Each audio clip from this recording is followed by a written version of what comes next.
أبدأ بسم الله مستعينا راض به مدبرا معينا والحمد لله كما هدانا إلى سبيل الحق واجتبانا. Assalamu alaikum wa rahmatullahi wa barakatuh. Dans ce cinquième audio, nous répondrons à la question suivante. Est-il permis de faire al-muqabala à plusieurs reprises et surtout de se regarder à plusieurs reprises? Ou est-ce que juste une seule fois suffit? Les savants des quatre écoles sont unanimes sur le fait qu'il est permis de se regarder à plusieurs reprises avant de se marier.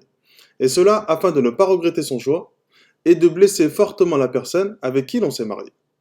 Et donc, en vous regardant plusieurs fois, vous pourrez voir des choses chez l'un ou chez l'autre que vous n'avez pas pu voir la première fois, à cause de la timidité, la pudeur, le stress ou toute autre raison. Par contre, et cela est très important et très ignoré des gens, une fois que l'on a pris la décision d'accepter le mariage ou de refuser, alors la porte se referme et on revient à la règle de base qui est l'interdiction formelle de regarder une femme ou un homme étranger. Pourquoi cela?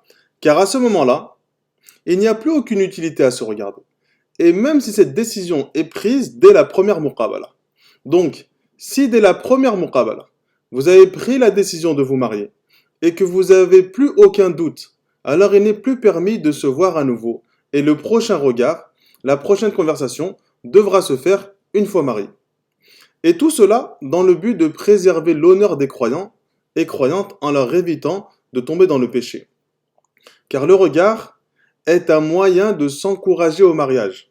Une fois la décision prise, il n'y a donc plus aucune utilité à laisser cette porte ouverte, alors nous devons la refermer. Lors du prochain audio, nous répondrons à la question suivante. Est-il permis d'échanger verbalement pendant la muqabala et de s'isoler pour cela? إلى هنا سبحانك اللهم وبحمدك لا إله إلا أنت أستغفرك وأتوب إليك.